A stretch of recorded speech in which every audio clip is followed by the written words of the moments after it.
Abad is a short form of Association of Builders and Developers of Pakistan. We are the only entitled body जो पूरी construction sector को represent करता है, ख़ास तौर पे सिंध में क्यों सिर्फ करता है क्योंकि सिंध की जो पार्लियामेंट है उसने ये अप्रूवल दिया हुआ है, ब्लैंकेट अप्रूवल है कि बगैर आबाद की मेंबरशिप के कोई भी शख्स बिल्डर नहीं बन सकता या उसको SBCA में यानी सिंध बिल्डिंग कंट्रोल अथॉरिटी में उसको बिल्डर लाइसेंस नहीं मिलेगा जब तक कि आबाद का उसके बाद मेंबरशिप ना हो और उसके बाद जो गारंटीज होती है वो आबाद की ना हो। हम हैं तो पूरे पाकिस्तान के रिप्रेजेंटेटिव, बट चूंकि सिंध की जो पार्लियामेंट है उन्होंने हमें ऑथराइज किया है, हमें अप्रूवल दिया है, ब्लैंकेट अप्रूवल मिला हुआ है, उसकी वजह से we are more, the association is more powerful, more workable, more enthusiastic to bring the right builders and developers in the society. बाकी हमारे ऑफिसेस इस्लामाबाद में, लाहौर में, ग्वादर, हैदराबाद और बहुत सारी जगहों पे हमारे रीजनल ऑफिसेस हैं। बाकी जो काम DHA में और बैरिया में हो रहे हैं वो बगैर आबाद की मेंबरशिप के हो जाता है, because they do not, unfortunately they do not cater आबाद की मेंबरशिप होना ज़रूरी हो, और वो फिर भी कमर्शियल प्रोजेक्ट्स इजाज़त दे देते हैं बनाने के लिए। तो ये नहीं होना चाहिए, बट एक ही मुल्क में या एक ही स्टेट में दो अलग अलग कानून है। मगर हमारी ये ख्वाहिश है कि DHA में या बैरिया में अगर कोई प्रोजेक्ट बने तो उसके लिए भी आबाद का मेंबर होना चाहिए। आबाद जो है ना वो एसोसिएशन है बिल्डर्स की, कंज्यूमर्स की नहीं है। कंज्यूमर्स की अपनी एक एसोसिएशन है, but when you talk about builders तो बिल्डर्स के साथ थर्ड पार्टी इन्वॉल्वमेंट होती है, यानी थर्ड पार्टी का जो सेगमेंट है जहाँ पे लोगों से पैसे जमा किए जाते हैं वो भी बिल्डर्स के पास आता है। यानी कि आबाद जो है वो सिर्फ बिल्डर्स एंड डेवलपर्स को प्रोटेक्ट नहीं करता है, जो अलॉटीज हैं बिल्डर्स के, उनकी कोई कंप्लेंट्स हैं उनको भी डिफेंड करता है। अस्सलाम वालेकुम, you are watching the Wire Pakistan and I am your host Mohammad Mohsin. आज हमारा टॉपिक है कंस्ट्रक्शन इंडस्ट्री। डेवलपर्स एसोसिएशन आबाद के वाइस चेयरमैन हमारे गेस्ट हैं अब्दुल करीम आडिया साहब। अस्सलाम वालेकुम। वालेकुम सलाम Mohsin. How are you? I'm perfectly fine. Thank you very much and thank you for inviting. Okay, to start off with मैं चाहूँगा कि कुछ आप थोड़ा अपने बारे में बताएं। What have you been doing as ABAD representative and I mean your day to day affairs. Okay. First of all, thank you very much. I would like to introduce what exactly is Abad and how to facilitate with Abad. As a customer, how to facilitate with Abad. Abad is a short form of Association of Builders and Developers of Pakistan. We are the only entitled body जो पूरी construction sector को represent करता है, खास तौर पे सिंध में क्यों सिर्फ करता है क्योंकि सिंध की जो पार्लियामेंट है उसने ये अप्रूवल दिया हुआ है, ब्लैंकेट अप्रूवल है कि बगैर आबाद की मेंबरशिप के कोई भी शख्स बिल्डर नहीं बन सकता या उसको SBCA में यानी सिंध बिल्डिंग कंट्रोल अथॉरिटी में उसको बिल्डर लाइसेंस नहीं मिलेगा जब तक कि आबाद का उसके बाद मेंबरशिप ना हो और उसके बाद जो गारंटीज होती है वो आबाद की ना हो। तो बेसिकली द क्राइटेरिया इज के हम हैं तो पूरे पाकिस्तान के रिप्रेजेंटेटिव, बट चूंकि सिंध की जो पार्लियामेंट है उन्होंने हमें ऑथराइज किया है, हमें अप्रूवल दिया है, ब्लैंकेट अप्रूवल मिला हुआ है, उसकी वजह से we are more, the association is more powerful, more workable, more enthusiastic to bring the right builders and developers in the society. बाकी हमारे ऑफिसेस इस्लामाबाद में, लाहौर में, ग्वादर, हैदराबाद और बहुत सारी जगहों पे हमारे रीजनल ऑफिसेस हैं, बट हमारा मेन फोकस इस वक्त सिंध है। ओके, तो आपके आबाद के अगर मेंबर नहीं हैं तो क्या without any membership, there are lot of people that I know, मैं जानता हूं जो कि कंस्ट्रक्शन के काम के अंदर हैं, but they are not members of ABAD. Okay, I was talking about legitimate builders, खास तौर पे सिंध में।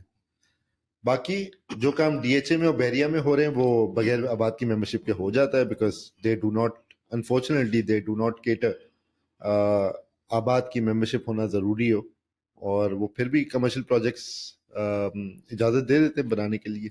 तो ये नहीं होना चाहिए, बट एक ही मुल्क में या एक ही स्टेट में दो अलग अलग कानून है।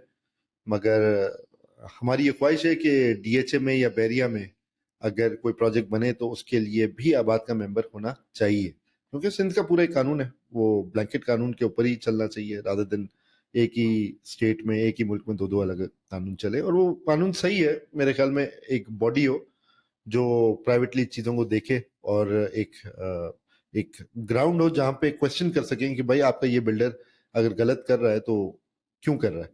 तो वो अगर वो बहरिया में अगर कोई गलत काम कर रहा है या डीएचए में कोई गलत काम कर रहा है तो आबाद शुड बी रिस्पॉन्सिबल। अच्छा, तो ये बताइएगा अब्दुल करीम साहब कि आप आबाद only safeguards the interest of builder, और इज इट कि कंज्यूमर साइड से भी आबाद की कुछ रिस्पॉन्सिबिलिटीज बनती हैं, या कंज्यूमर को किस तरह प्रोटेक्ट करता है किसी भी तरीके से आबाद?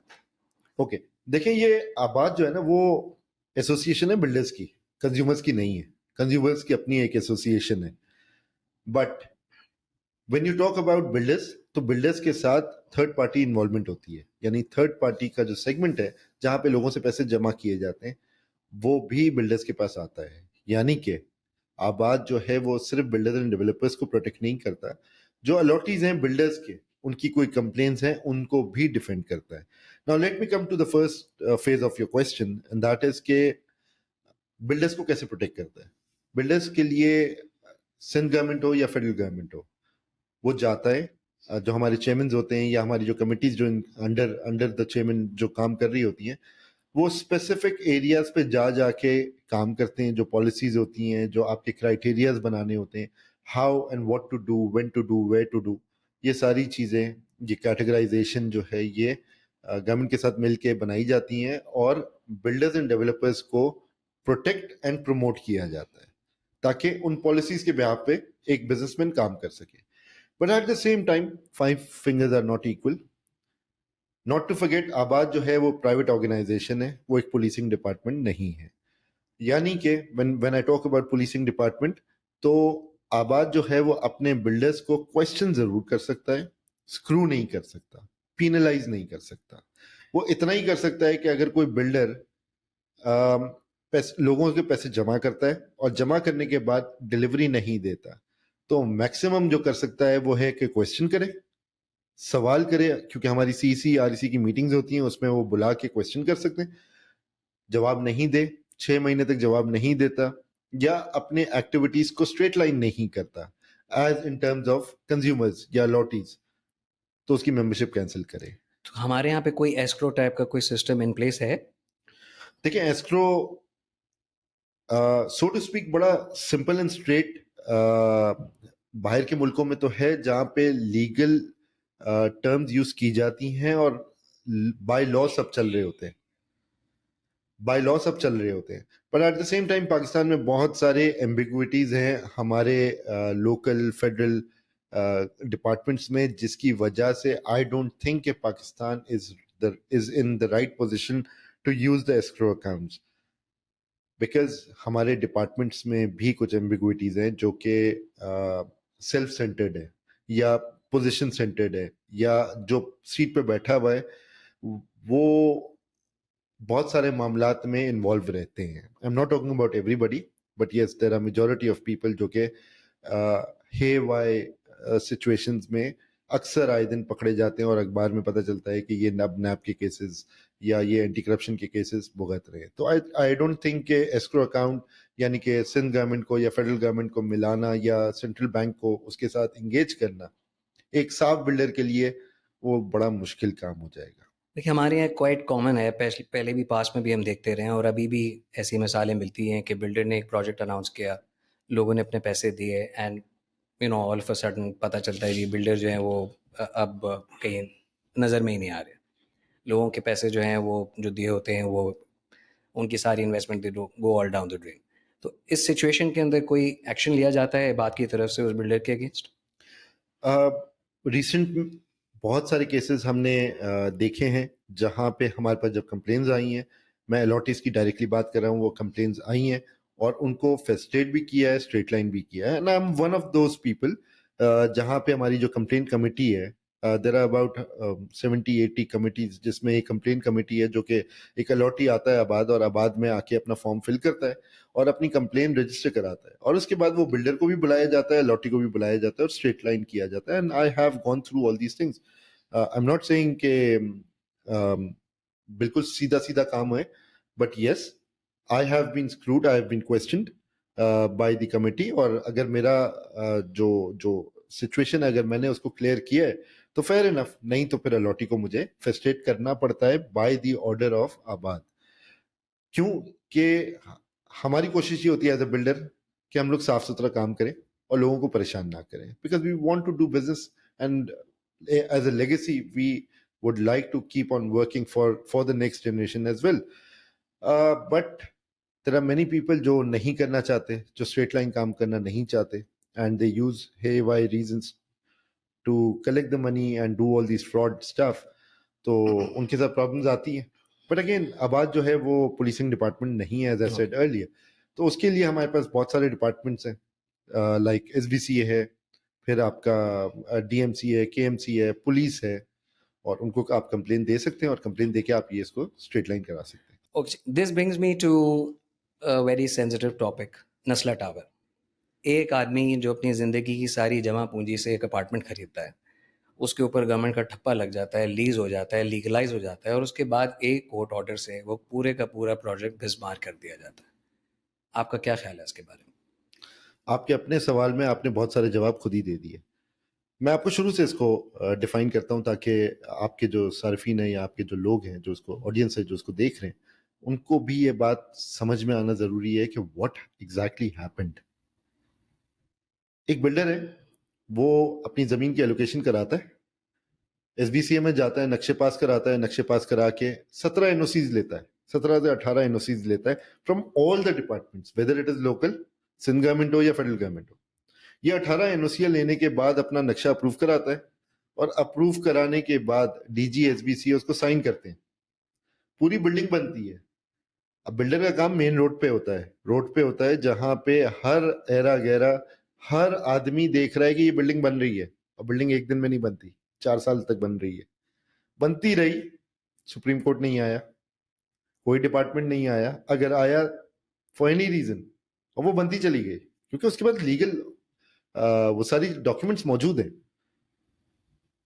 और उसके बाद उसको ठप्पा लग जाता है, लीज हो जाती है, सिंध गवर्नमेंट उसको लीज दे देती है, फिर उस पर बिजली, गैस, पानी, सीवेज के चालान लगना शुरू हो जाते हैं। There are many court cases जहां पे बहुत सारे सुप्रीम कोर्ट के ऑर्डर्स हैं कि अगर एक दफा कोई बिल लग गया और किसी भी गवर्नमेंट डिपार्टमेंट ने उसको चैनलाइज कर दिया, दैट मीन्स वो ऑथेंटिकेट हो गया। उसके बाद भी अगर बिल्डर गलत है तो मेरा ख्याल है कि हमें सोचने की जरूरत है कि हम किस एंगल से देख रहे हैं, कि जिसके पास पैसा है सिर्फ वही गलत हो सकता है, या फिर ये क्वेश्चन करना जरूरी है सिंध गवर्नमेंट से या सुप्रीम कोर्ट के ऑर्डर के साथ कि आपने बिल्डर की इज्जत पे, आपने बिल्डर की इज्जत तो आपने मसमार कर दी, बट उसके साथ साथ जिन लोगों के फ्लैट है वो भी मसमार कर दिए। यानी ये वो लोग हैं जो मेजॉरिटी की केसेस में 80% of the people can not bye their own house again. ठीक है, उन्होंने 1-1.25 करोड़ रुपए का फ्लैट लिया, 4 करोड़ रुपए का फ्लैट हो गया, 10 साल तक बिल्डिंग खड़ी रही, और उसके बाद आपने उसको जाया कर दिया। वो दोबारा, वो फैमिलीज अपना 80% लोग दोबारा घर नहीं बना सकते। द क्वेश्चन अराइज कि सिंध गवर्नमेंट में जिन जिन लोगों ने उसके ऊपर ठप्पे लगाए, जिन अथॉरिटीज ने जो 17 एनओसियां दी, उनमें से किसी एक को भी चौराहे पे ला के सवाल किया? सुप्रीम कोर्ट ने किसी भी एक डिपार्टमेंट के ऑफिसर को जिसे साइन किया है, जो कि गवर्नमेंट पेड ऑफिसर है, वो प्राइवेट बिजनेसमैन नहीं है, प्राइवेट बिजनेसमैन को जो जो चीजें देनी थी उसने ली है, लेने के बाद उसने बिल्डिंग बना दी, बिल्डिंग बनाने के बाद लीज भी करा दी, और बिजली, गैस, पानी और सीवेज के उसने ठप्पे भी लगवा दिए कि हाँ भाई ये फ्लैट लीगलाइज है। उसके बाद किसी भी एक डिपार्टमेंट ऑफिसर को क्वेश्चन किया गया? अगर नहीं किया गया तो it is high time to question ourselves as a society कि हु इज आंसरेबल। कब तक जवाब नहीं लेंगे? कब तक एक बिजनेसमैन को चक्की में पीसते ही रहेंगे और उसको अपने ही मुल्क से मुखालिफ करके उसकी पूरी इंडस्ट्री का सत्यानाश करके और उसको मजबूर करें कि वो मुल्क से बाहर चला जाए अपने पैसे लेके? तो ये बताएं, इसमें बात का क्या रोल रहा इस पूरे मामले के अंदर? इतने लोगों का नुकसान हुआ, लोगों कोर्ट कचहरी के चक्कर लगे, लोगों को आज भी कंज्यूमर अगर साइड से अगर आप देखें तो दे स्टैंड नोवेयर। इसमें अब बात की क्या इसके अंदर पूरी इस पूरे मामले के अंदर ये बात की क्या पोजीशन रही? देखिए, आबाद ने अपना जब ये कोर्ट केस चल रहा था उस दौरान अपना वकील भी खड़ा किया था, आबाद ने itself.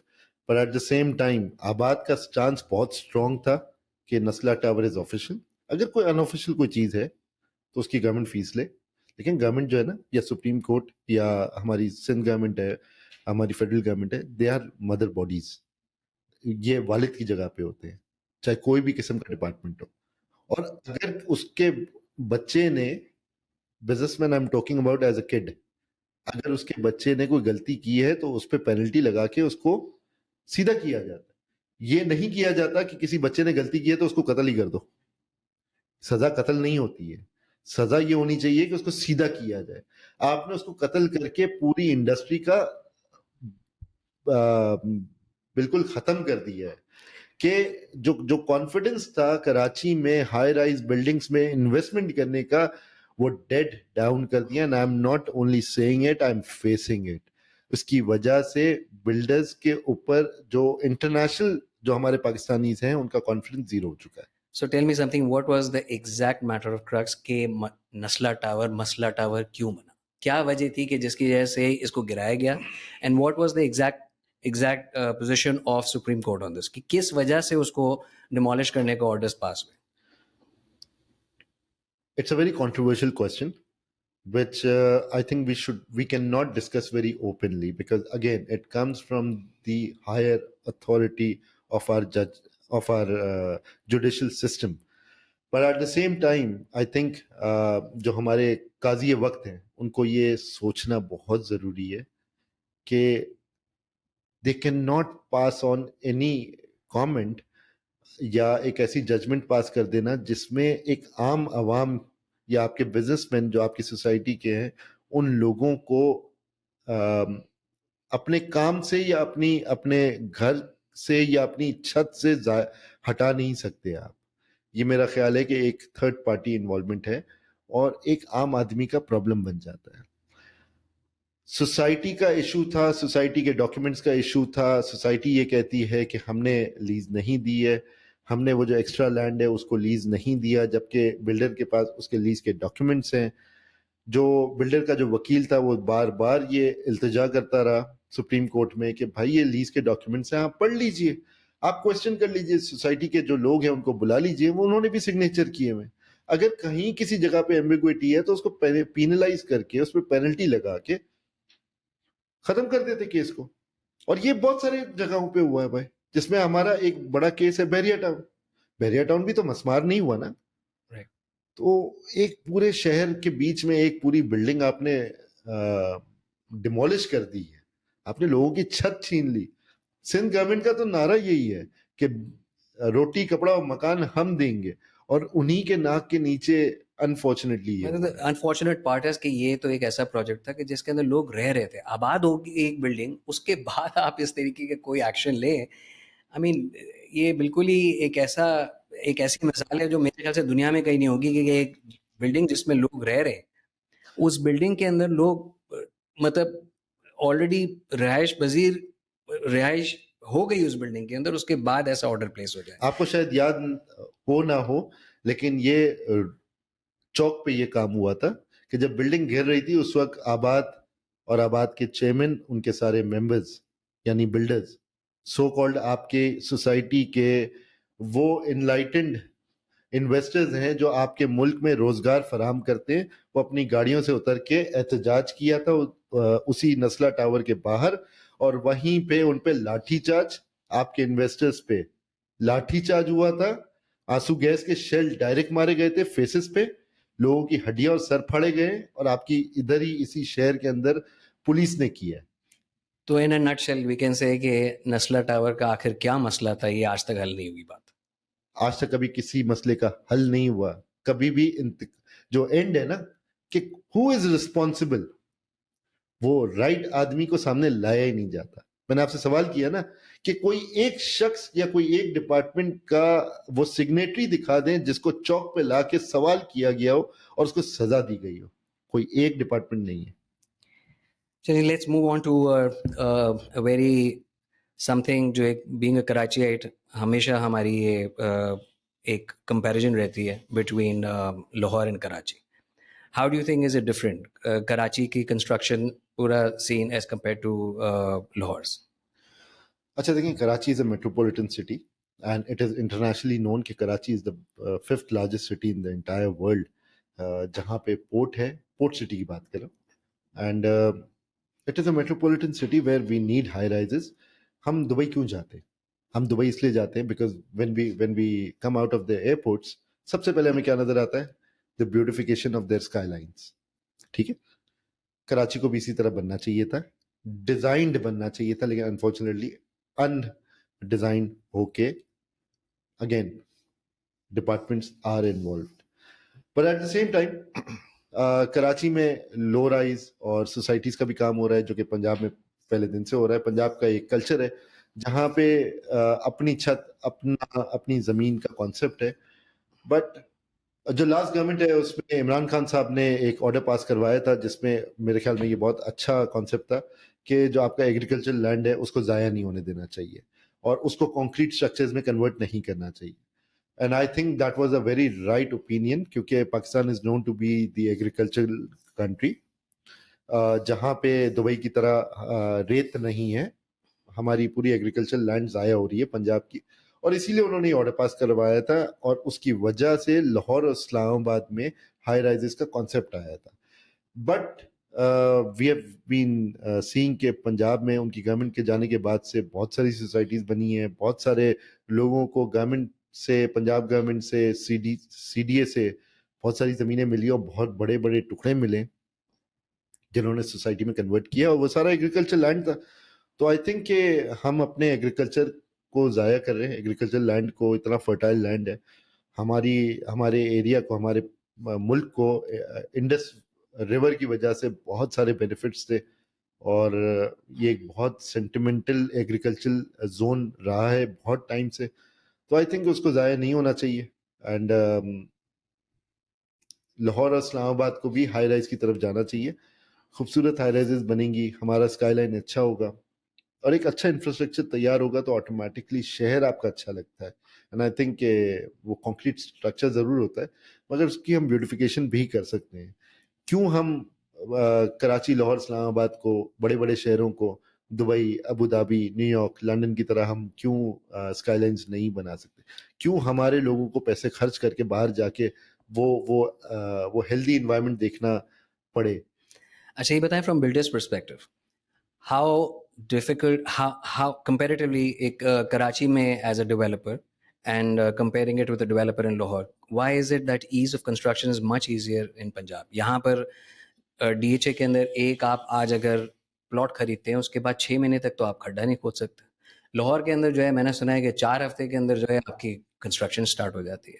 So why is it that way? क्यों इतना बड़ा डिफरेंस है कि एक प्रोजेक्ट जो है उसको कराची के अंदर इनिशिएट होने के अंदर, लैंड खरीदने के बाद 6 महीने लग जाते हैं, जबकि लाहौर के अंदर विद इन अ मंथ उसका जो है खड्डा खुद जाता है. मेरे ख्याल में कराची जो है वो सौतेला बच्चा है पूरे पाकिस्तान का. वो एक पुरानी कहावत हम बचपन से सुनते आए हैं कि जो कमाऊपूत बच्चा होता है, जो पैसे कमा के घर में लेकर आता है, उसका सबसे ज्यादा ख्याल रखा जाता है कि कहीं इसको कोई डैमेज ना कर दे. इसकी सेहत का भी ख्याल रखा जाता है, उसके खाने पीने का ख्याल रखा जाता है. वो ज्यादा मेहनत कर रहा होता है तो ये भी पूछती है माँ पलट के कि बेटा तूने रात को खाना खाया नहीं खाया, ऑफिस पे तो खाना खाया नहीं खाया. मगर अनफॉर्चुनेटली मेरे ख्याल में ये वो यतीम बच्चा है जिसको कोई ओन नहीं करता है. इसी वजह से पाकिस्तान पूरे इंटायर पाकिस्तान में कराची का ये हाल किया है. जबकि लोग कहते थे 70% जो टैक्स है वो पाकिस्तान से, कराची से जमा होता है पूरे पाकिस्तान के लिए. बट अभी तो आईएमएफ ने खुद, या मेरे ख्याल में एशियन डेवलपमेंट बैंक ने कोई रिपोर्ट निकाली है जिसमें उन्होंने बताया कि सिर्फ एक शहर से कोई ट्रिलियन रुपीस का पिछले साल का टर्नओवर आया है टैक्सेस में. तो आई थिंक कि कराची का थोड़ा सा अगर ओनरशिप मिल जाए, थोड़ी सी नहीं, मेरे ख्याल में तो ज्यादा मिलनी चाहिए, क्योंकि 70% अगर आपका टैक्स यहाँ से कलेक्ट हो रहा है तो ऑटोमेटिकली उस बच्चे का ख्याल रखना चाहिए और थोड़ा सा नाज नखरे के साथ ख्याल रखना चाहिए. और अगर ख्याल रख रहे होते तो नस्ला जैसे मामलात नहीं होते. अच्छा, coming back to Karachi, Karachi के अंदर जो है एक अगर आप कंपेयर करें with any major city in the world, Karachi की इनकम के हिसाब से जो हमारे हालात हैं, वाई इज़ इट कि कराची के अंदर लैंड इतनी एक्सपेंसिव है और कराची के अंदर कोई भी फिनिश प्रोडक्ट भी हो, कोई चाहे अपार्टमेंट हो, दुकान हो, ऑफिस हो, वो सब इतना महंगा क्यों है? अगर आप इसको कंपेयर करें दुबई के अंदर इस वक्त दुबई जैसी सिटी होकर हमारे यहाँ पर भी 40-50 हज़ार पे स्क्वायर फीट माल बिक रहा है और दुबई के अंदर भी 75,000 से लाख रुपए बिक रहा है। हम आधे भी डेवलप नहीं है एज कम्पेयर टू दुबई।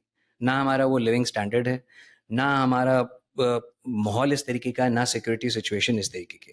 फिर क्यों कराची के अंदर आज एक आम आदमी को भी कोई चीज़ जगह खरीदनी है अच्छी जगह पर, कंपेयर जिस तरह मैं आपको दुबई की जगह से कंपेयर करके बता रहा हूँ, तो क्यों इतना बड़ा फ़र्क है? अच्छा देखिए, जो कंपैरिजन आपने दिया है मेरे ख्याल में इसको हम थोड़ा सा इवैल्यूएट करें तो जो अमाउंट आपने बताई है 40 से 50 हज़ार रुपये स्क्वायर फीट, वो सिर्फ सी फ्रंट पे है, पूरे शहर में नहीं है। पूरे शहर में आज भी 10, 11, 12 हज़ार रुपये में मिल जाता है। लेकिन sorry to cut you on this, but जो मैं आपको कंपैरिजन दे रहा हूँ वो एक कराची की प्रीमियम प्रॉपर्टी की वर्सेस कंपेयर टू दुबई की प्रीमियम प्रॉपर्टी। आपको यूएई के अंदर भी फिर यूं देखा जाए, दुबई के अंदर भी कुछ ऐसे एरियाज होंगे जहाँ पे सस्ती मिल जाती होगी। नहीं, जो जिस प्रीमियम जगह की आप बात कर रहे हैं वहां पे 2 लाख 2.5 लाख रुपए स्क्वायर फीट में, जैसे आपका जुमेरा है दुबई का, जो कि सी फ्रंट है, इसी तरह हमारा सी फ्रंट है, महंगा है।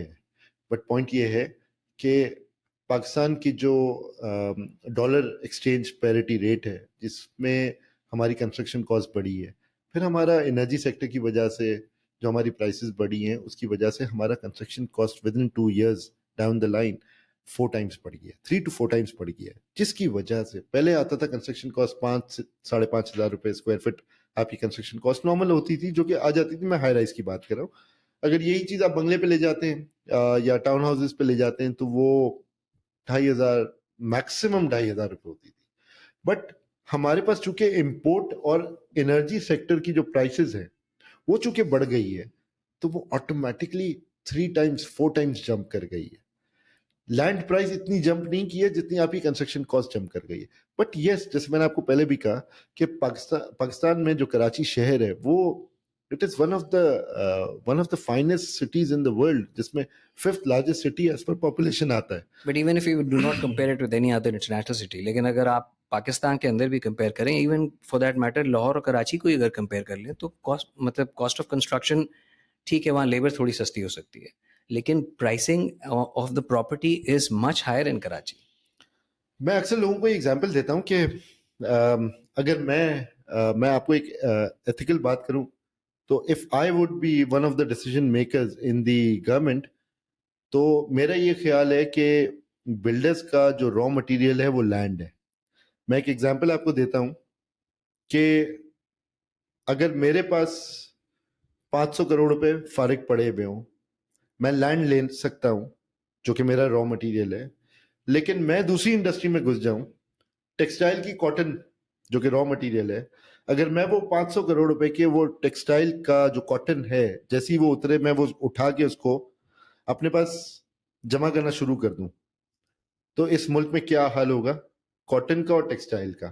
सिमिलरली एक शख्स जिसका एज अ बिल्डर कोई वास्ता नहीं है, उसको ऑफिशियली इजाजत ही नहीं होनी चाहिए या एथिकली इजाजत ही नहीं होनी चाहिए कि वो कमर्शियल प्लॉट ले सके, कमर्शियल प्लॉट या रेजिडेंशियल प्लॉट, क्योंकि उसका काम ही नहीं है।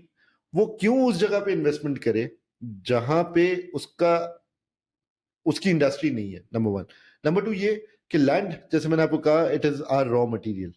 अब वो दूसरी इंडस्ट्री से लोग आएंगे और कमर्शियल प्लॉट्स को अगर बाय आउट करना शुरू कर देंगे और उसको होल्ड करना शुरू कर देंगे और अपने पैसे पार्क करना शुरू कर देंगे, तो मेरा ये ख्याल है कि हमारा जो अपना रॉ मटेरियल है वो महंगा होता चला जाएगा। इसका बड़ा सिंपल मैं एग्जांपल्स कोट भी करता हूं कि एक प्रोजेक्ट फॉर इंस्टेंस मैं खालिद बिन वलीद रोड पे बनाता हूं या सुरजानी में बनाता हूं।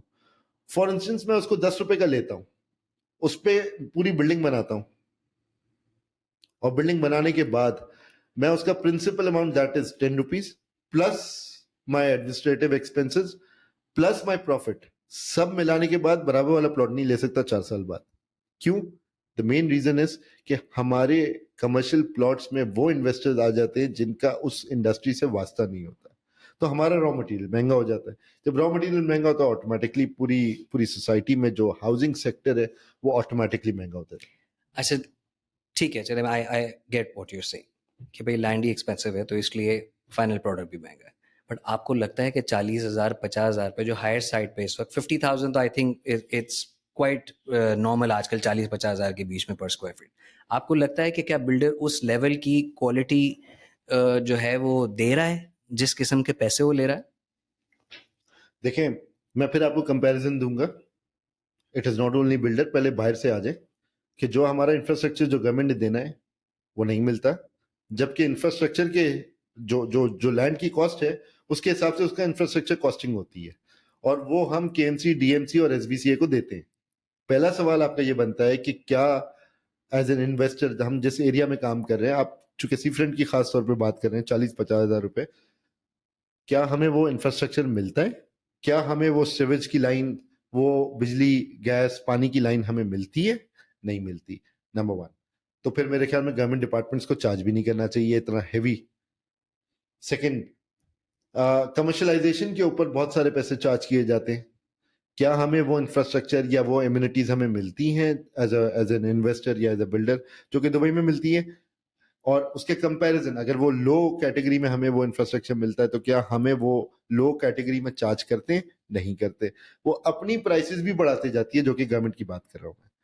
Now coming back to builder, builder को उस एरिया में जमीन ही 5 टाइम्स महंगी मिलती है। अगर आप सी फ्रंट पे जाते हैं आजकल, वहां पे 10 लाख, 15 लाख, 12 लाख, 13 लाख रुपए पर स्क्वायर यार्ड वहां पे प्लॉट का रेट है। ऑटोमेटिकली जब इतनी महंगी जमीन लेगा तो जाहिर सी बात है जितनी बड़ी इन्वेस्टमेंट करेगा उस हिसाब से अपना प्रॉफिट भी उसी तरह से निकालेगा। अगर उसको वो प्रॉफिट, वो लेजिटिमेट प्रॉफिट उसको नहीं मिलेगा, फिर वो अपने पैसे उठाएगा, दुबई जाके काम कर लेगा। बट आपको नहीं लगता कि हमारे यहाँ पर ये एक रेगुलर प्रैक्टिस ही है कि मतलब एक आदमी ने पहले अगर कोई इनिशिएटिव लिया कि इस लेवल की कंस्ट्रक्शन मैं करूँगा, तो ही उसके पीछे के पीछे जो है सब लगते हैं कि भाई इसने इस तरीके का किया तो मैं कर रहा हूँ। क्योंकि मैं समझता हूँ कि जितना आज तक अभी तक जिस लेवल का हम काम कर रहे हैं, उस जो प्राइसिंग चार्ज हो रही है उस हमारे, और चलें even if you don't compare it with pricing, but level of construction, the quality level of construction is nowhere close to what it should be. अच्छा मोहसिन, ये ऐसा नहीं है। ये लोगों का ख्याल है कि कंस्ट्रक्शन क्वालिटी जो है वो पाकिस्तान में ख़राब है। ऐसा नहीं है। हमारे यहाँ सिविक सेंस नहीं है, अनफॉर्चुनेटली। मैं एक एग्जांपल आपको देता हूँ। मैं अभी फ्लैट ओनर या घर के ओनर की बात नहीं कर रहा, बिकॉज वो उसकी अपनी चीज़ है तो वो जाहिर सी बात है उसका ख्याल भी रखेगा, बट यूजली उसमें भी वो सेंस नहीं होती। मिसाल है, उसके पास एक शख्स आता है, एक होम होम बेस्ड सर्विसेज के लिए जो लोग आते हैं काम करने के लिए, जिसमें हमारी लड़के रखे जाते हैं काम करने के लिए घर में, या मासियां रखी जाती है काम करने के लिए। हमने ये ऑन अ रेगुलर बेसिस देखा है कि जिन बिल्डिंग्स में या जिन घरों में लोग आके रहते हैं, उनकी मासियां पूरी थैलियां, प्लास्टिक की थैलियां सिवेज लाइन में डाल देती हैं। अब मैं ये एक छोटा सा एग्जांपल दे रहा हूं कि सिवेज लाइन में प्लास्टिक की थैली आती है और वो हर तरफ से आ रही है, हर फ्लैट से आ रही है, क्योंकि मासी का तो घर ही नहीं है, उसको तो फर्क ही नहीं पड़ता। Now where does civic sense comes के जहां पे प्लास्टिक की थैली आई, वो आती रही, एक टाइम आएगा 1 महीने 2 महीने के अंदर वो लाइन चौक होगी, पता चलेगा नहीं। फिर सोने पे सुहागा हमारे घर की खवातीन ये समझती हैं कि तेजाब डालने से वो नालियां खुल जाएंगी। तेजाब का कॉन्सेप्ट खत्म हो गया, क्योंकि अब लोहे के पाइप खत्म हो गए, प्लास्टिक के पाइप्स आ गए। यूपीवीसी बहुत महंगा पाइप है, बहुत अच्छी क्वालिटी का पाइप लगाया जाता है बिल्डर्स की तरफ से, उसमें तेजाब डाला ही नहीं जाता, उसमें तेजाब डाल देती है। अब जो पाइप के जो सोल्यूशन होता है जिसको चिपकाया जाता है, अब वो इस तरह की थैलियां डाल के, पैम्पर्स डाल के और उसके बाद तेजाब डाल के जब आप उसके साथ ज्यादती करेंगे, उन चीजों की ज्यादती करेंगे, और फिर सोने पे सुहागा ये है कि उसकी मेंटेनेंस नहीं होती। जो यूनियन है बिल्डिंग की, वो मेंटेन ही नहीं करती। पाइप फट रहा है, फटा हुआ है, वो बह रहा है, वो लीक हो रहा है, होने दे रहे हैं। भाई अगर रेगुलर बेसिस पे अगर आप उसको मेंटेन नहीं करेंगे तो फिर आपका पेंट भी खराब होगा, आपके सामने की एलिवेशन भी खराब खराब होगी, और फिर ये लगेगा यही कि वो इराक में, जैसे इराक में या सीरिया में जिस किस्म की बिल्डिंगें टूटी फूटी, वो बेहुदा किस्म की बिल्डिंगें होती हैं, फिर वो 4-5 साल बाद उनका यही हाल होता है। और फिर बदनाम कौन होता है? बिल्डर, कि उसने हल्की क्वालिटी डाली है। भाई सिविक सेंस जब तक नहीं होगी और जब तक आप अपनी चीजों को खुद ओन नहीं करेंगे। आपने कभी जापान में देखा है कि कोई कचरा पड़ा हो? वहां पे ट्रेन किया गया लोगों को कि आपने कचरा नहीं फेंकना तो नहीं फेंकना, अब वो चाहे मासी हो चाहे वो घर का ओनर हो, वो नहीं फेंकेंगे, because they are law abiding citizens. Law है तो खत्म हो गई बात। अच्छा, tell me something, a company like Emaar Pakistan के अंदर एंट्री लेती है और अपना पहला प्रोजेक्ट बनाती है, और उसके बाद एक ट्रेंड सेट करती है कि भाई इस क्वालिटी का प्रोजेक्ट जो है वो बन सकता है। उसके देखा देखी आपको लगता है कि that will is that a positive sign, और इज इट एक तरीके से एक ट्रेंड सेटिंग रहा है कि ईमान ने आके कुछ इस तरीके का प्रोजेक्ट बनाया है कि उसके फुटस्टेप्स में दूसरे लोग फॉलो करें, और उसके बाद कुछ क्वालिटी या फिनिशिंग क्वालिटी या एमिनिटीज जो हैं उस लेवल की दें? देखिए, एज एज बिजनेस स्टूडेंट या एज इकोनॉमिक स्टूडेंट, मेरे ख्याल में it is a positive sign. हमारे यहाँ लोगों को आदत नहीं थी महंगी या high ultra ultra high expensive properties बनाने की या खरीदने की।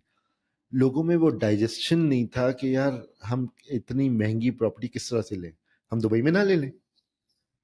भाई आप अपने लिए भी तो, खुद के लिए रहने के लिए एक अच्छी प्रॉपर्टी लेके उसके अंदर लैविशली रह सकते हो। जरूरी नहीं है बराबर वाली बिल्डिंग, और आपकी बिल्डिंग में अगर फर्क हो प्राइस में तो हाँ ठीक है, एक अल्ट्रा मॉडर्न किस्म की एक बिल्डिंग बनाई जाए तो उसके लिए प्रॉब्लम नहीं है।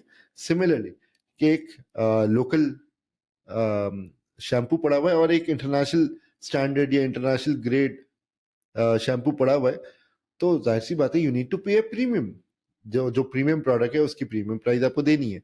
सिमिलरली ईमान ने क्या किया, ईमान ने हमारी सोसाइटी में लोगों को ये डाइजेशन दे दी कि एक प्रॉपर्टी जो बराबर में 15,000 रुपए स्क्वायर फीट पे मिल रही है, तो नई इमार जो है वो 30 या 35 हजार रुपए स्क्वायर फीट पे मिलेगा। वाई? इमार है, ब्रांड है, नाम है, इंटरनेशनल ब्रांड है। हम अनफॉर्चुनेटली गुलामी से निकल तो गए हैं 1947 में, बट आज भी इंटरनेशनल ब्रांड्स की गुलामी से नहीं निकले। ये नहीं सोचते कि भाई फेयर इनफ, इमार अपना एक ब्रांड लेकर आया है दुबई से, वो एक दुबई का बहुत अच्छा ब्रांड है, एक प्रीमियम ब्रांड है, यहाँ लोकल्स भी कर सकते हैं। इमार ने आके लोकल बिल्डर्स को ये इंकरेजमेंट दी कि आप प्रीमियम प्रोडक्ट बनाएं। लोगों का डाइजेस्टिव सिस्टम है कि वो उसको एडजस्ट करेगा, और अगर आपकी प्रीमियम प्रोडक्ट है और आप उसकी प्राइस चार्ज करें तो they will ask for it. अच्छा, तो ये बताइएगा कि ये तो बात हो गई प्रीमियम प्रोडक्ट की। अब बात करते हैं जो कि हमारी मेजॉरिटी ऑफ पॉपुलेशन है, which is lower class, lower middle class. उसके पास एक आम आदमी बस आज क्या ऑप्शन है लैंड खरीदने का या अपार्टमेंट खरीदने का? उसके बारे में कुछ टिप्स दें। कौन से एरियाज़ ऐसे हैं जहाँ पर जो है उनके पास, कौन से एरिया ऐसे हैं जो हमारे मेजॉरिटी ऑफ पॉपुलेशन के लिए आज एक ऑप्शन है?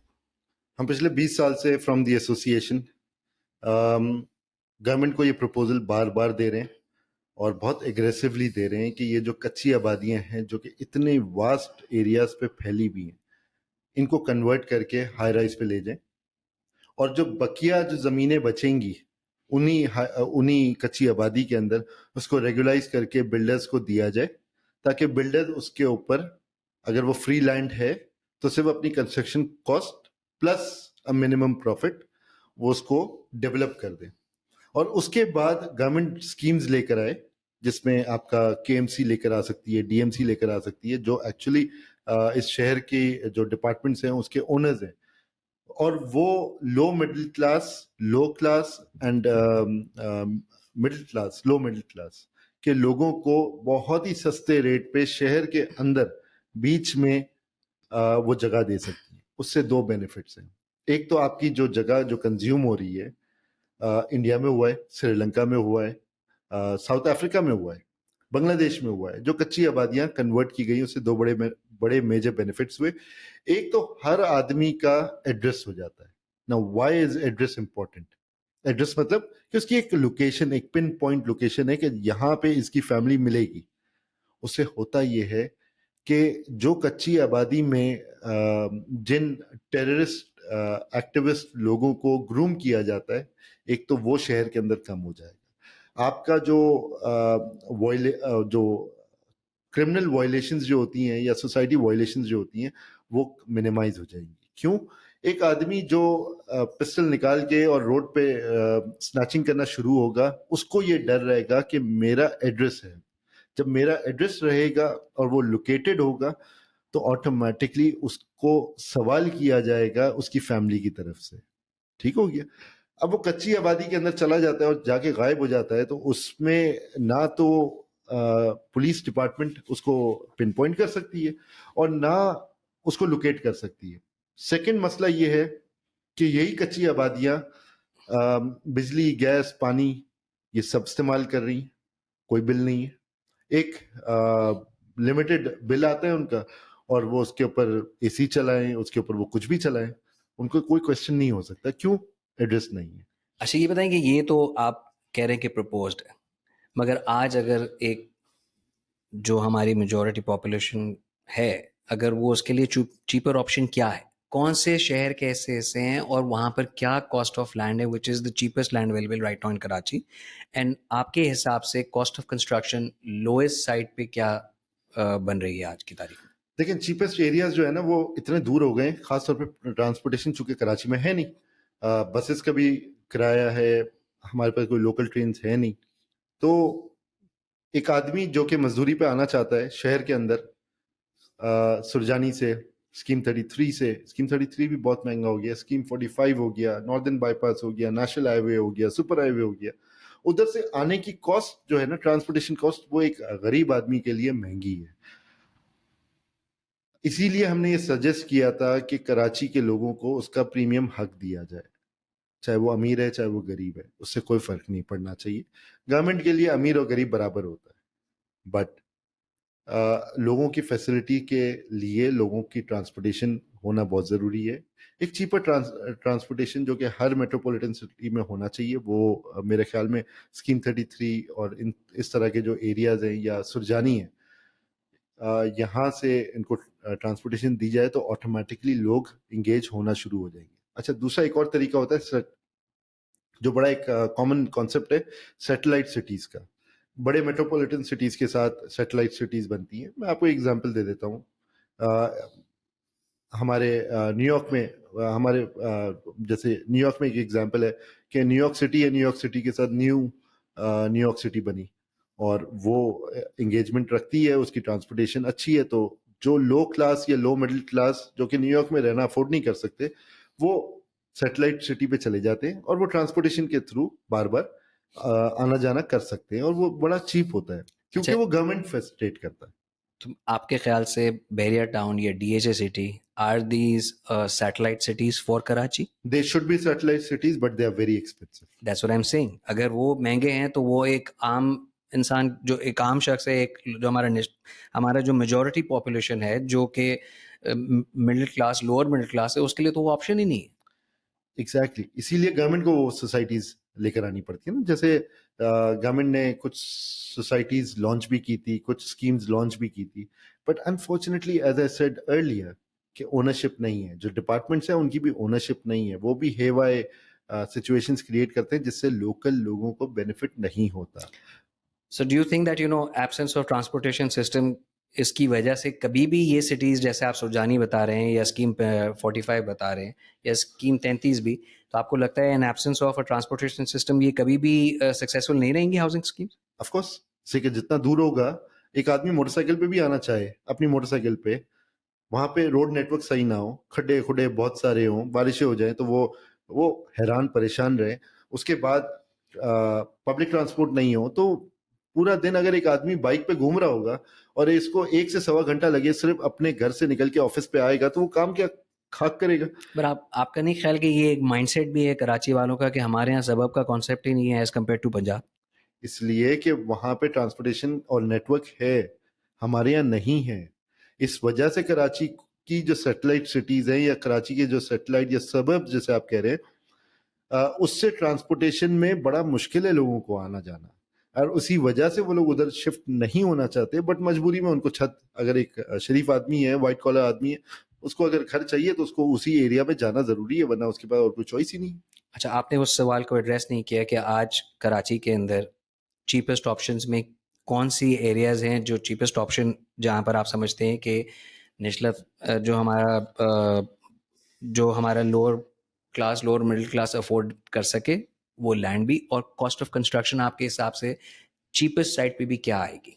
अच्छा देखिए, when you talking about low class of the society, तो वो कराची No, शहर में तो रह ही नहीं सकती. No, I'm not talking about, let's not call it low class of society. It's just like कि हमारी majority population ही जो है वो हमारा जो है अगर आप बात करें तो वो lower middle class कहेंगे आप उसको, right? Okay. उसके लिए क्या option है आपके हिसाब से? लोअर मिडिल क्लास के लिए मैंने And it पहले cannot be just upper class. I'm sorry to cut you on this, but आप कहने में से देखिए कोई भी सिटी हो उसके अंदर से एक एलीट तबका तो नहीं रहता. आपको हर हर कैटेगरी के लोग एक शहर में चाहिए, तब जाके वो शहर कंप्लीट होता है.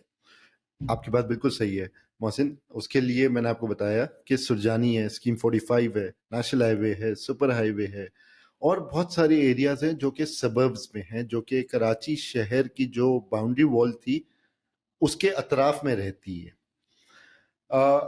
उधर मेरे ख्याल में वो चीपर रेट पे, जैसे कि लैंड अभी कुछ सोसाइटीज के मैंने देखे थे, जिसमें एक सोसाइटी मेरी भी है, वहाँ पे उनको मिल जाता है अराउंड 40, 50, 60 लाख रुपए में 120 गज का प्लॉट मिल जाता है. और वो मिलते हैं टर्म्स पे, 4 साल 5 साल की टर्म्स पे मिलते हैं. तो वो आहिस्ता आहिस्ता आप उसको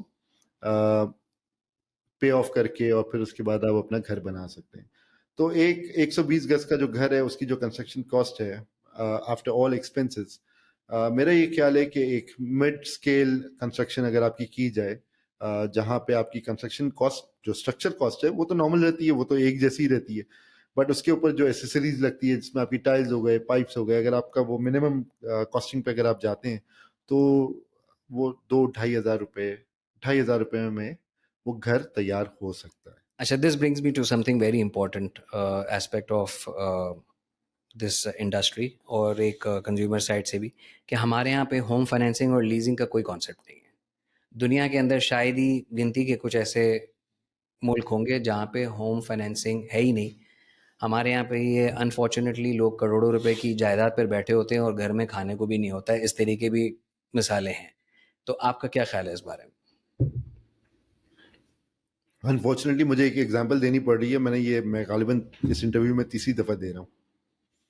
इंडिया में कंस्ट्रक्शन सेक्टर के लिए एक अलग बैंक है, और हर कमर्शियल बैंक के ऊपर ये लाजमी है कि वो 5 से 15% जो उसका लोन डिस्पर्समेंट है वो कंस्ट्रक्शन सेक्टर को दिया जाए, यानी कि रियल स्टेट परचेजिंग को दिया जाए.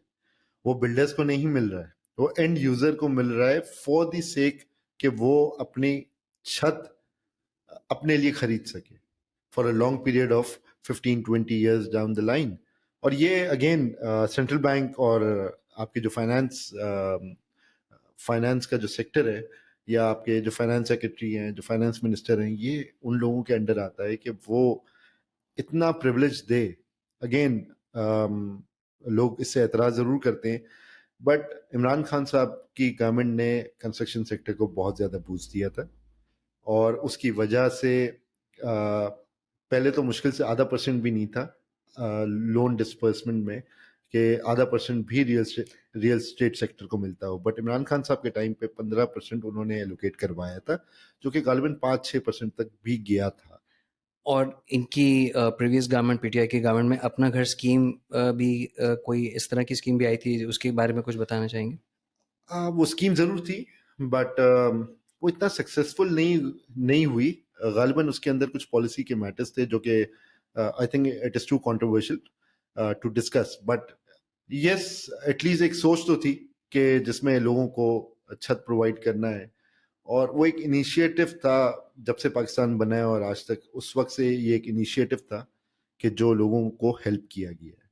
और मैंने अपनी लाइफ टाइम में पहली दफ़ा देखा कि कोई ऐसा इनिशिएटिव आया हो जिसमें लोगों को एक्चुअली छत देने के लिए कोई स्कीम निकाली गई हो, और सेंट्रल बैंक को और फाइनेंस मिनिस्ट्री को ये एम्पावर किया हो कि ये लोन डिस्पर्समेंट छत खरीदने के लिए हो. और उसकी पहली शर्त ये थी कि जिस शख्स के पास अपनी खुद की कोई जमीन नहीं है, कोई छत नहीं है, कोई घर नहीं है, वो ये लोन ले सकता है.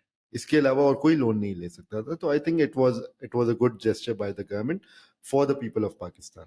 अच्छा, ये बताएं कि रियल स्टेट इन्वेस्टमेंट पिछले 2-3 सालों से जो है थोड़ा सा मंदी का रुझान है.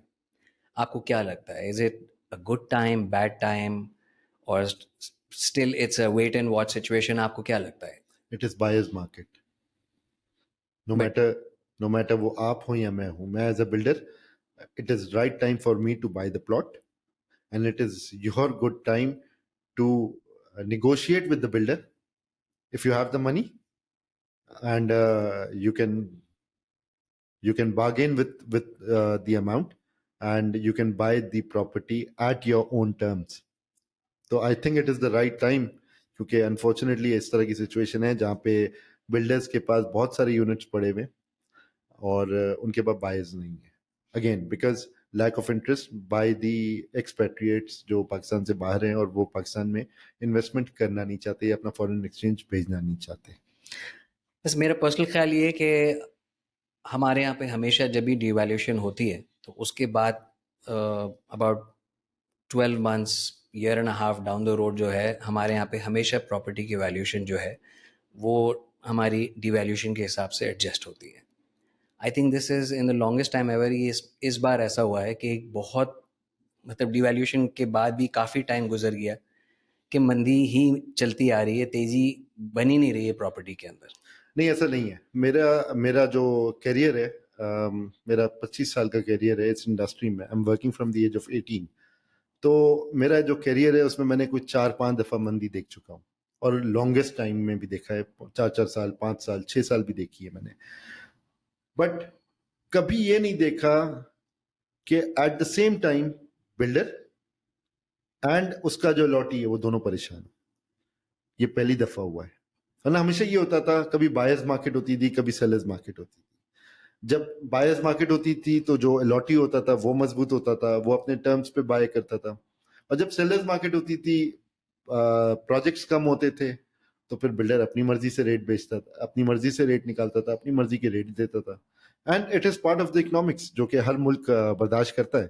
तो अनफॉर्चुनेटली ये इस वक्त वो प्रॉब्लम है जहाँ पे बायर भी परेशान है और सेलर भी परेशान. Do you think parking of illegal funds, which was a norm 2-3 years back, उसकी जितना डिस्करेज किया गया उसको, बिकॉज ऑफ FATF और IMF की प्रेशर्स के हिसाब से प्रॉपर्टी वैल्यूशन बढ़ाना, do you think is it a major factor जिसकी वजह से प्रॉपर्टी के अंदर मंदी है और मंदी रह रही? देखिए, मेरा ये ख्याल है कि I look the other way around. As a businessman, again when you running a country, तो आपको कारोबारी हिसाब से ही आपको देखना होता है कि आपका फॉरेन एक्सचेंज कहाँ से आएगा, आपका मुल्क कितने पैसे कमाएगा, कितना रेवेन्यू कमाएगा, और उसके बाद कितने एक्सपेंसेस कट डाउन करके फॉरेन एक्सचेंज रिजर्व अपना कितना बढ़ाएगा. यही एक बिजनेसमैन भी करता है. आपको ये सुन के हैरानी होगी कि द ग्राउंड फैक्टर्स आर कि जो हमारा कैपिटल है, टोटल कैपिटल पाकिस्तान का है, उसमें 2 सेगमेंट्स हैं. एक वाइट है, एक ब्लैक है.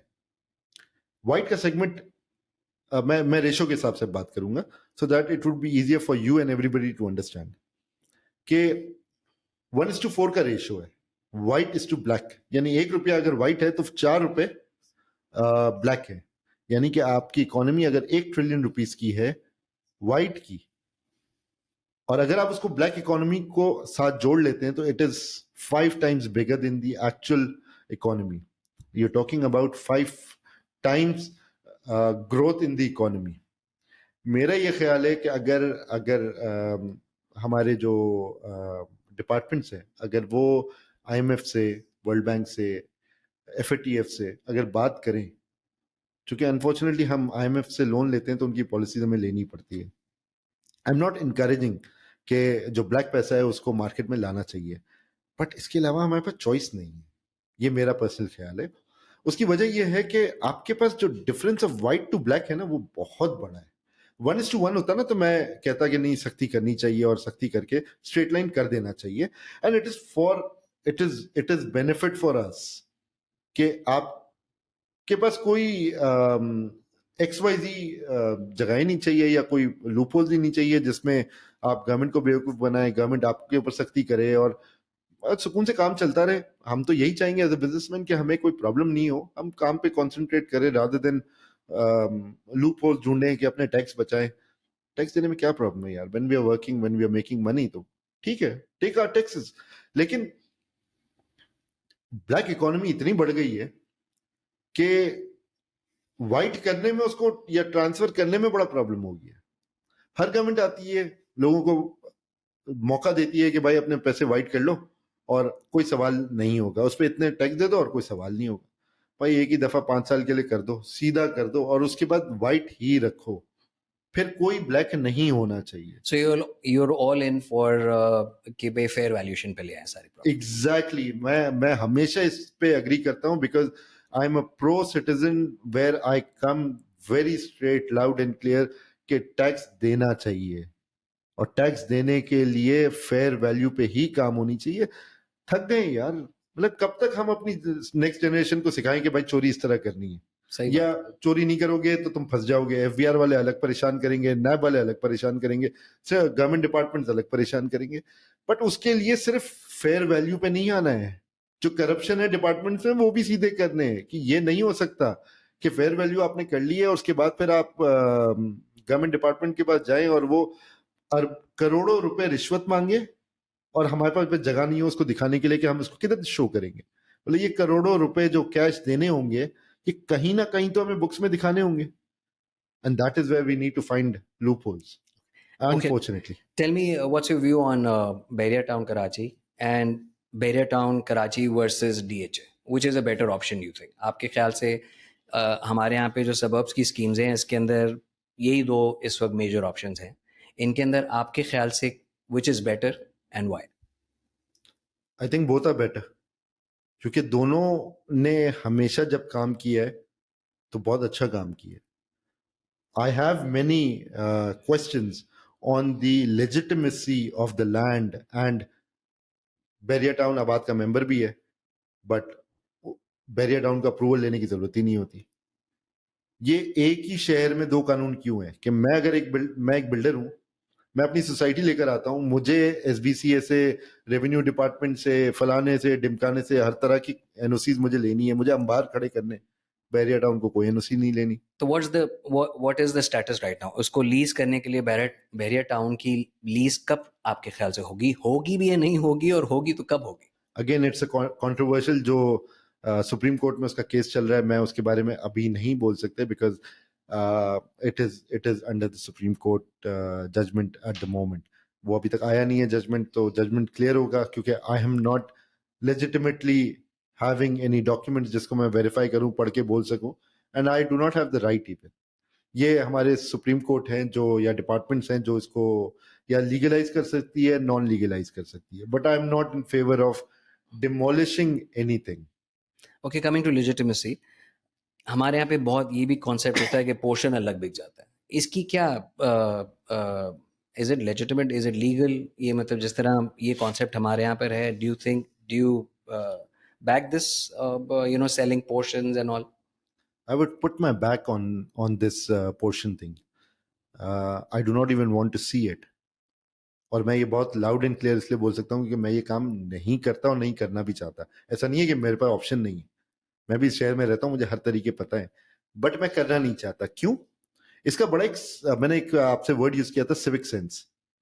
एक 500 गज की कैटेगरी है जो गवर्नमेंट ने डिजाइन की हुई है, और उस 500 गज में सारे बंगले 500 गज के, एक घर में मियाँ बीवी, 3 बच्चे, 4 बच्चे, और 2-3 लोग काम करने वाले रहते हैं। ये हो गए 8 लोग, 8 या 9 लोग हो गए मैक्सिमम। 500 गज में उसी के हिसाब से 2 गाड़ियां आई, वो गाड़ियां की पार्किंग आपके पास मौजूद है। अब उसी गली के अंदर 10 घर हैं, 10 घर के हिसाब से 8 आदमी, 80 लोग रहते हैं उस गली में। उस 80 लोगों के हिसाब से उसकी बिजली है, गैस है, पानी है, सीवरेज है। सही? अब हम आ जाए एक घर पे, उसी 500 गज को पोर्शन पे कन्वर्ट करते हैं। पहले तो पोर्शन नीचे से डिवाइड होता है 250-250 गज का, ठीक है? 250-250 गज के बाद उसके ऊपर फ्लोर चढ़ते हैं 2, ग्राउंड प्लस 2 के पोर्शन लगते हैं। किसी में ज्यादा ताकत है और वो डिपार्टमेंट को मना सकता है, वो उनका ज्यादा प्यारा है, तो तीसरा फ्लोर भी चढ़ जाता है। तो कितने यूनिट हो गए? 2 पे भी हम जाते हैं, ग्राउंड, फर्स्ट और सेकंड, यानी एक घर में फिर वही 8 लोग रह रहे हैं, 250 गज का हो गया, राइट। 2 4 6 यूनिट हो गए, 8 लोग हैं, 8 6 42। जिस गली में 80 लोग रहने चाहिए उस घर के अंदर 80 से उस घर के अंदर 42 से 45 लोग रह रहे हैं। अब आप सोचें, उसका ना सिवरेज अपग्रेड हुआ, ना बिजली, ना गैस, ना पानी, ऊपर से गली तो उतनी है, रश अलग बढ़ा, पार्किंग अलग बढ़ी। कई गलियों में हमने देखा है जनाजा निकालने की भी जगह नहीं है। और ये हम अपने अपने ही शहर के साथ, अपनी ही गलियों के साथ ये हाल कर। Asha ji, to wrap it up, you represent the youth of new age. You're the face of the new age builder of Pakistan. So, what do you have to say on this? How are you different, and what do you think? ऐसी क्या नई चीज़ है जो आज का builder जो है वो लेकर आ रहा है?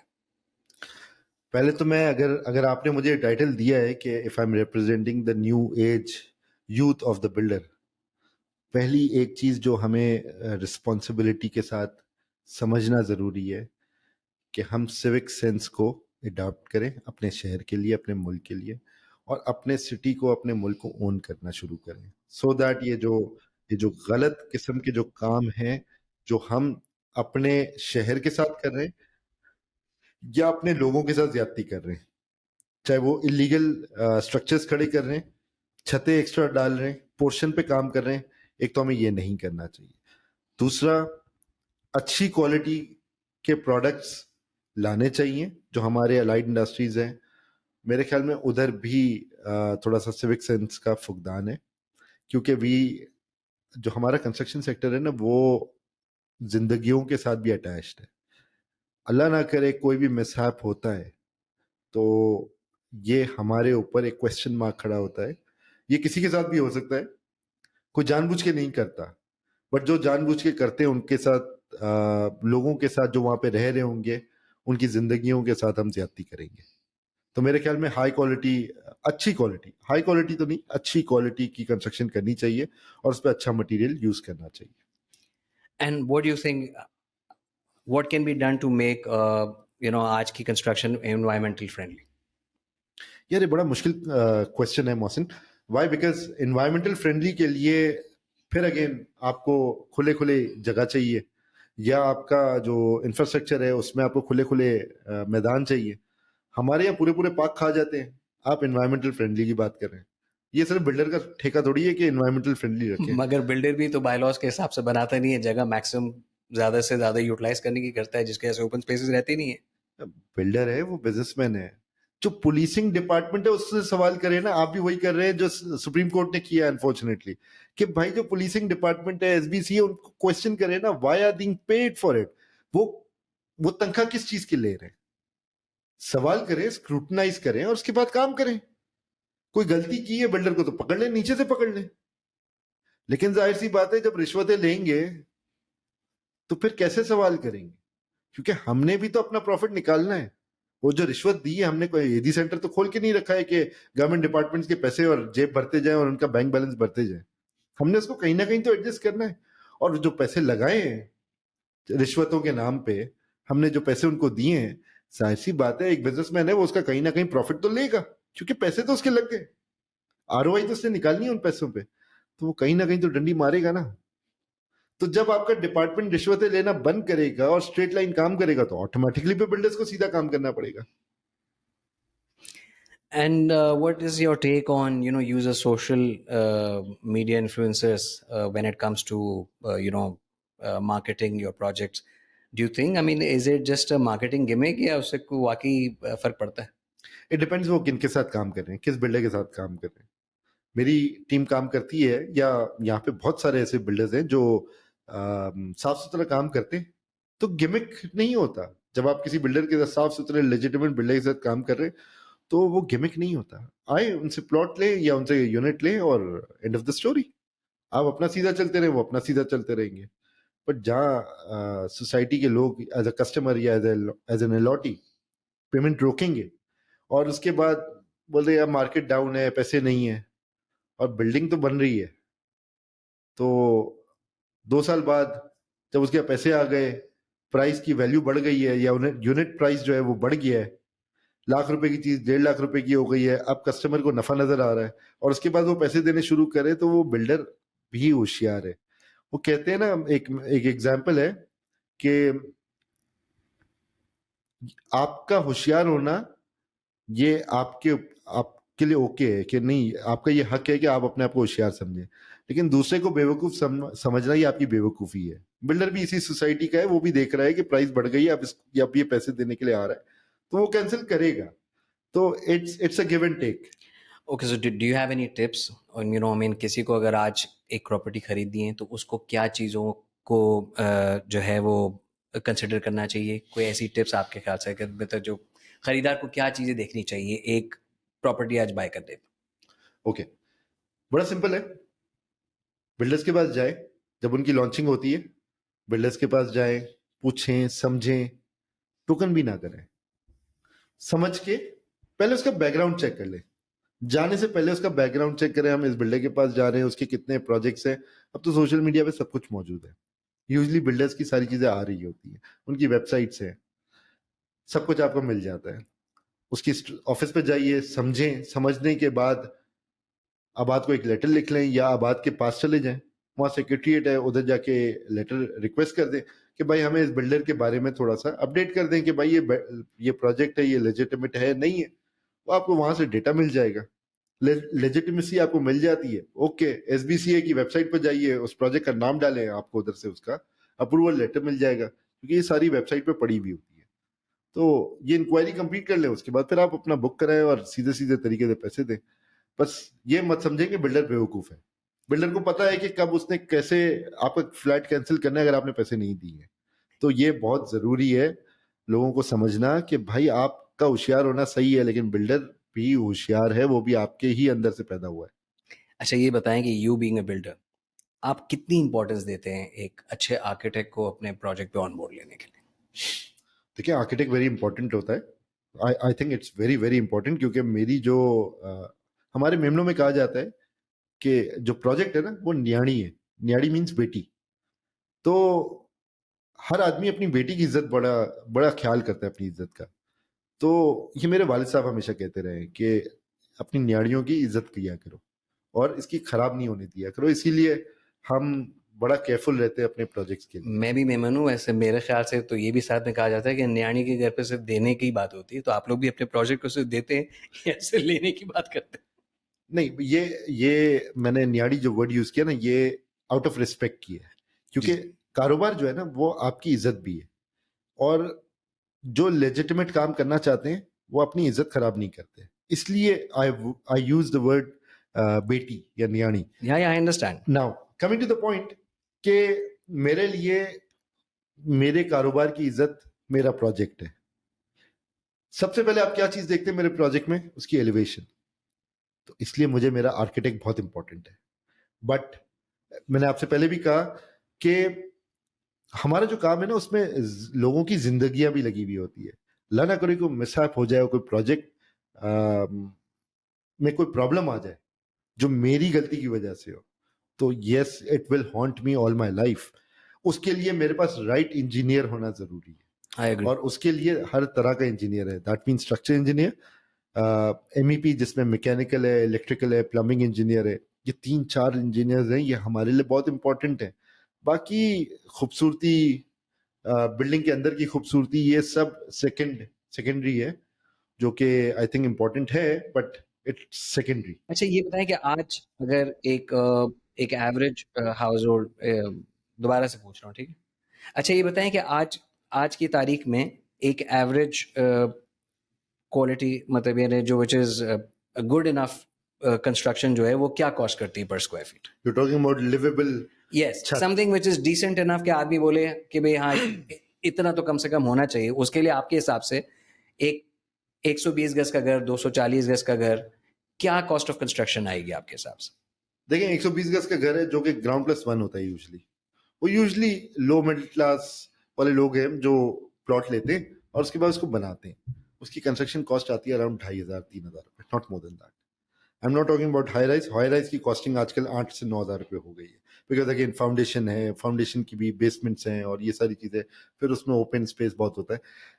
120 गज का घर आपका आराम से ₹2,500 में मतलब बन आपके जाता ख्याल से स्कीम 45 में, स्कीम 33 के अंदर सुरजानी वगैरह में जो 120 गज का घर है उसकी कॉस्ट ऑफ कंस्ट्रक्शन 3,000 रुपए में हो जाएगी है। आजकल। 3,000 रुपए मैक्सिमम हो जाएगी। अब ये स्ट्रक्चर आपका खड़ा हो गया, ठीक है। स्ट्रक्चर के बाद इन तरह की सोसाइटीज में ना फिर वो प्लास्टर करके छोड़ देते हैं, और जिस कमरे में रहना होता है ना उधर पेंट वेंट कर देते हैं, व्हाइट वॉश कर देते हैं, पेंट कर देते हैं और रोक देते हैं, क्योंकि इनके पास इतने ही फंड होते हैं। हमारे पास वो तो लीजिंग या जो बैंक के जो लोन्स है वो तो है नहीं। यूजुअली बैंकर्स होते हैं, उनको मिल जाती है, इसके अलावा किसी को नहीं मिलती। तो वो क्या करते हैं कि वो हर 6 महीने बाद जब उनके बोनसेस आते हैं या उनके पास एक्स्ट्रा मनी आती है तो वो उसमें रेनोवेट करना शुरू करते हैं, और ये 10-12 साल 15 साल में अपना पूरा घर तैयार करते तो at the end of the day उसकी टोटल कॉस्ट ऑफ कंस्ट्रक्शन, अगर ये तो आपने बताया कि डाउन द रोड बनाएगा तो, मगर आज आप कह रहे हैं कि स्ट्रक्चर, ग्रे स्ट्रक्चर जो है वो 2,500 से 3,000 रुपए स्क्वायर फीट में बन जाता हैं। है। ग्रे स्ट्रक्चर 2,500 में बन जाता है। ठीक है, फिनिशिंग के लिए और कितना, अगर आप बोले किसी को राइट अवे बनाना है तो उसकी मजीद जितना गुड़ डालोगे उतना महंगा होता जाएगा। ठीक है। बट 3,500-4,000 4,000 रुपए से ज्यादा नहीं आता। आई एम आपका टॉकिंग अबाउट मिड या scale. I got your 4,000 point. रुपए से ज्यादा आपके नहीं। ख्याल से 4,000 रुपए स्क्वायर फीट के अंदर पूरा घर फ्रॉम पूरा घर, स्क्रैच हाँ। टिल फिनिशिंग बन जाएगा। तो ये तो आपने बता दिया कि ग्रे कॉस्ट करेगा 2,500 से 3,000। फिनिशिंग मतलब आप पूरा कंप्लीट अगर स्क्रैच से स्टार्ट करते हैं और फिनिश तक क्या कॉस्ट करेगा? अगेन इट ऑल डिपेंड्स कि आप कितना गुड़ डालना चाहते हैं। आपने ग्रे स्ट्रक्चर पूछा, ग्रे स्ट्रक्चर 2,500 से 3,000 रुपए में आपका बेहतरीन तैयार हो सकता है। इस पर आप महंगे से महंगी आप सीमेंट ले लें, सरिया ले लें और ब्लॉक होता है। प्लास्टर लगाया, प्लास्टर लगाने के बाद आपने इसको ओके कर दिया, लिवेबल हो गया। आपने सस्ती वो एल्युमिनियम लगा दी, सब कुछ लगा दिया। अब आपका काम आता है कि जहां पे आपने अब गुड़ लगाना है, मिसाल के तौर पे टाइल है, बाथरूम की फिटिंग्स है, शीशे का काम है, एल्युमिनियम का काम है, दरवाजे हैं, मेन डोर है, लाइट्स हैं, केबल्स हैं। अब ये इट ऑल डिपेंड्स कि आपको कौन सी कैटेगरी पे जाना है। आपके पास बर्दाश्त है, आपने महंगी कैटेगरी लगा ली, आपने मिड स्केल कैटेगरी लगा दी, आपने लो क्वालिटी कैटेगरी लगा दी। Okay, from let's put it this way कि भाई ए प्लस का ये, ए का ये होगा, बी का ये होगा, सी का ये होगा। अच्छा, I will start from C. I think पूरी फिनिशिंग कंप्लीट अगर आप वन गो में करना चाहते हैं तो 5,000 रुपए से ज्यादा नहीं है। बिकॉज ट्राई टू अंडरस्टैंड कि जो ग्रे स्ट्रक्चर होता है पूरी कंस्ट्रक्शन का वो 40% होता है, ठीक है। उसके बाद जो फिनिशिंग है वो that is 60%। Now you can accumulate, you can do your maths कि अगर 2,500 रुपए में अगर मेरा 40% होता है तो ऑटोमेटिकली 3,000 रुपए में या 3,500 रुपए में मेरी फिनिशिंग कंप्लीट हो जाएगी। इससे ऊपर जितना भी जाना है ये मिड स्केल है। लोग केस में आपका 3,500 पौने 4,000 रुपए तक भी आपकी कंस्ट्रक्शन या आपका लिवेबल घर आपका तैयार हो जाएगा, which you are ready to move. But उस 60% में अब आपको कितना गुड़ डालना है ये आपके ऊपर डिपेंड करता है। कि आपका टाइल मिलती है 800 रुपए की भी और टाइल मिलती है 25,000 रुपए की भी, तो ये तो आपके ऊपर डिपेंड करता है ना कि आपने क्या चीज लगानी है। मोहसिन, आई थिंक कि आपने वो पेन पॉइंट्स उठाए हैं जो कंज्यूमर के हैं और जो बिल्डर के हैं, एंड वी रियली अप्रिशिएट कि आप हमें मदु करते रहा करें ताकि हम on a regular basis in pain points को उठाते रहें। It is not necessary that it has to be me, there are lot of speakers from the association जिनको आप बार बार मदु कर सकते हैं। और ये तो वो पेन पॉइंट्स है जो यूजली आपने कंज्यूमर साइड पे देखे हैं। आपको वो भी पेन पॉइंट्स उठाने चाहिए जो कि बिल्डर के लिए है एज अ बिजनेसमैन, क्योंकि हमारे जो पाकिस्तानी जो बिल्डर्स हैं वो अफगानिस्तान से नहीं आए, वो भी इसी मुल्क के शहरी हैं। उनके भी पेन पॉइंट्स हैं और जितना बड़ा हजम होता है उतने ज़्यादा बड़े पेन पॉइंट्स होते हैं। तो आई थिंक के एज अ सोसाइटी हमें भी वो एक्नॉलेजमेंट मिलनी चाहिए जो हम लोगों को देते हैं। जो गवर्नमेंट का काम है वो बेसिकली हम कर रहे हैं। I completely agree with you. Businessmen, business society, business community, builders, they all make up, in big scale to the economy of this country. और अगर बिजनेस कम्युनिटी नहीं होगी तो कराची शहर ही नहीं होगा, और कराची शहर तो अपनी बिजनेस कम्युनिटी के नाम की वजह से ही जाना जाता है। On this note, thank you so much for coming over to our studio and to record this program. Inshallah, we'll be coming up with more good content for you all. आज के लिए इजाज़त दीजिए। अल्लाह हाफ़िज़।